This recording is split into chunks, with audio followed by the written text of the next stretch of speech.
Jovem espartano, não sabe brincar, não desce pro play.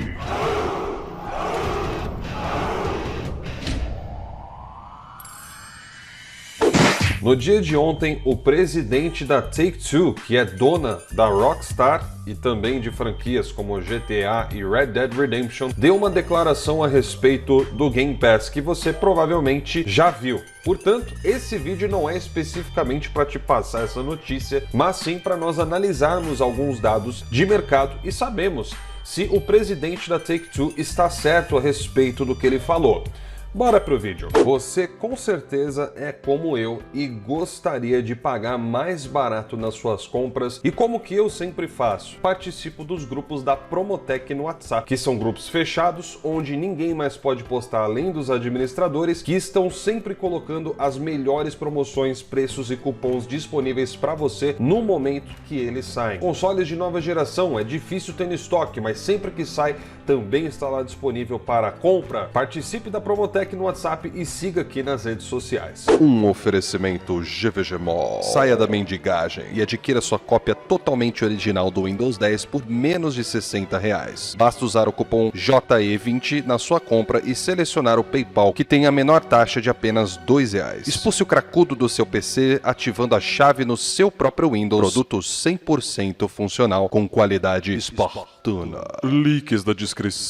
Vamos falar a respeito dessa notícia que com certeza a maioria de vocês já viu, então não vou aqui chover em cima do molhado, apenas fazer um breve resumo antes da gente entrar aqui com relação aos dados. O presidente aí da Take-Two, que é o Sr. Strauss, falou a respeito do Game Pass e ele falou também a respeito sobre esse modelo de negócios de colocar jogos em catálogos. O ponto de vista dele não foi favorável. Ele disse que jogos grandes não tem nenhum sentido de serem lançados em serviços, porque basicamente ele dá a entender que a conta não fecha, né? Não tem como você pagar esses jogos com serviço de assinatura, alguém vai sangrar no final dessa história. E essa não é a primeira vez que a gente ouve falar disso. Recentemente, o ex-presidente da divisão do PlayStation, Shawn Layden, falou exatamente a mesma coisa e estava abordando todos os serviços. Não era só o Game Pass, não. Ele também se referia ao PS Now quando ele disse que esses serviços não pagam as contas de jogos novos que estão sendo lançados, e por isso que a gente não vê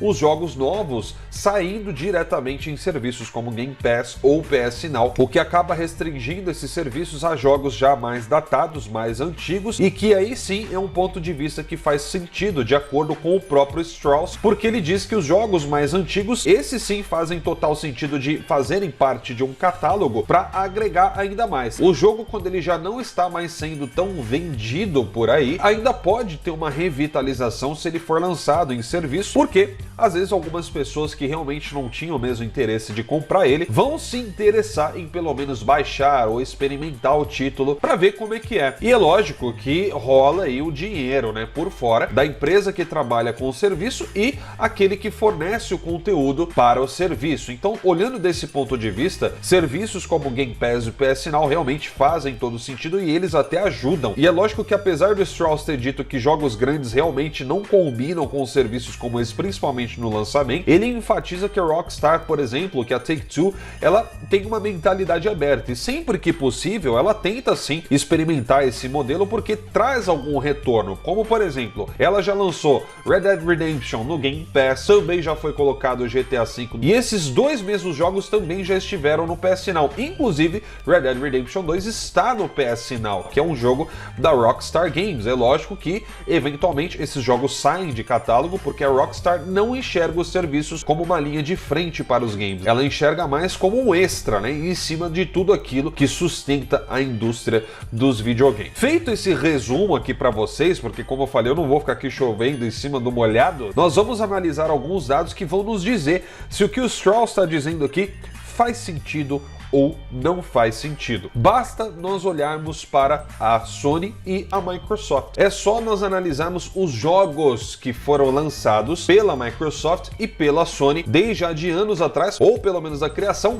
/ efetivação do Game Pass no mercado. Então, nós vamos voltar lá no ano de 2017 e tentar ter uma noção do quanto que cada empresa produziu até os dias de hoje, até esse momento em 2021. Começando aí pela Sony. Eu tô contabilizando aqui os títulos principais, ou seja, títulos de expressão. Eu não vou ficar contando aqui qualquer joguinho que foi lançado só para ficar fazendo listinha. Vamos contabilizar mais o que interessa. Então, por exemplo, do lado do PlayStation eu não vou contabilizar títulos como Bugsnax. E assim, do lado do Xbox eu também vou evitar ficar enchendo linguiça colocando jogos aí de baixa renda como Grounded e outros do tipo. Ou pelo menos vou tentar não fazer isso. Então vamos lá. Do lado do PlayStation, galera, os principais títulos lançados, ou pelo menos que tem um orçamento maior desde 2017 foram Horizon Zero Dawn, Knack 2, Gran Turismo Sport, MLB The Show 2017, Uncharted Lost Legacy, Shadow of the Colossus, Detroit Become Human, God of War, Spider-Man, MLB The Show 18, Days Gone, MLB The Show 19, Death Stranding, The Last of Us 2, Ghost of Tsushima, Miles Morales, MLB The Show 20, Demon's Souls, Sackboy, Spider-Man remasterizado, Ratchet & Clank Rift Apart, Returnal e Horizon Forbidden West, que está previsto ainda para esse ano, ainda não foi anunciado um adiamento oficial, nós esperamos que isso não aconteça. Nós temos aí cerca de 23 títulos, né? Mais de 20 títulos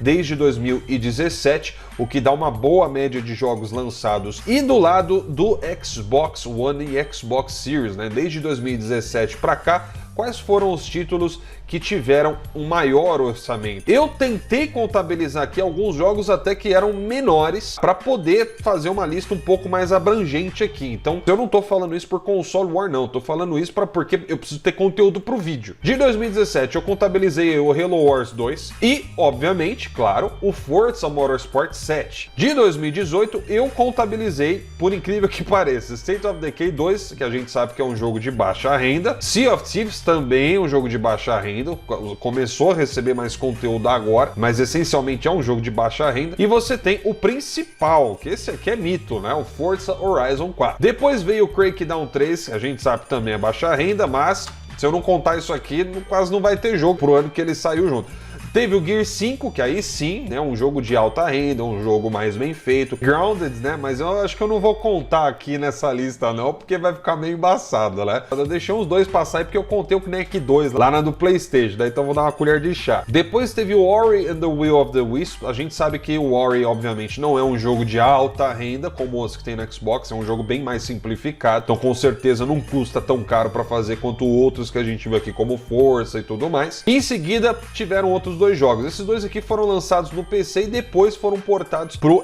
Xbox atualmente, que foi o Gear Static, que obviamente é um jogo de orçamento menor do que os outros tipos de Gears, mas eu vou contabilizar aqui.